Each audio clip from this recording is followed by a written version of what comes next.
আজকে যেভাবে ম্যাগি করব একদম দেশীয় স্টাইলে। কোনোদিন এইভাবে করেছেন কিনা অবশ্যই আমাকে একটু কমেন্টস বক্সে জানাবেন। আর প্রথম যখন রান্না করতে শুরু করেছি এই ম্যাগি দিয়ে কিন্তু হাতে খড়ি হয়েছে। জানাবেন তো কার কার এই ম্যাগি দিয়ে হাতে খড়ি হয়েছে রান্না করতে। আজকে যেভাবে করছি একদম দেশীয় স্টাইলে চিকেন ম্যাগি।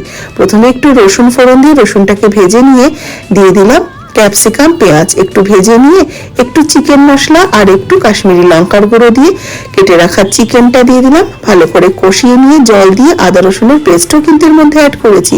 তারপরে দিয়ে দিলাম ম্যাগি মশলা। এগুলো ভালো করে কষিয়ে নেওয়ার পর দিয়ে দিচ্ছি কিছুটা ঝাল ঝাল হওয়ার জন্য কাঁচা লঙ্কা কোচানো, টমেটো কোচানো আর দেবো একটু মটরশুঁটি। বেশি একটু জল দিয়ে ভালো করে ফুটিয়ে নিয়ে একটু ধনেপাতা কোচানো দিয়ে দিলাম। নামিয়ে যখন সার্ভ করবেন ওপর থেকে একটু গোলমরিচ, ধনেপাতা কোচানো আর একটু লেবুর রস ছড়িয়ে সার্ভ করুন গরম গরম চিকেন ম্যাগি।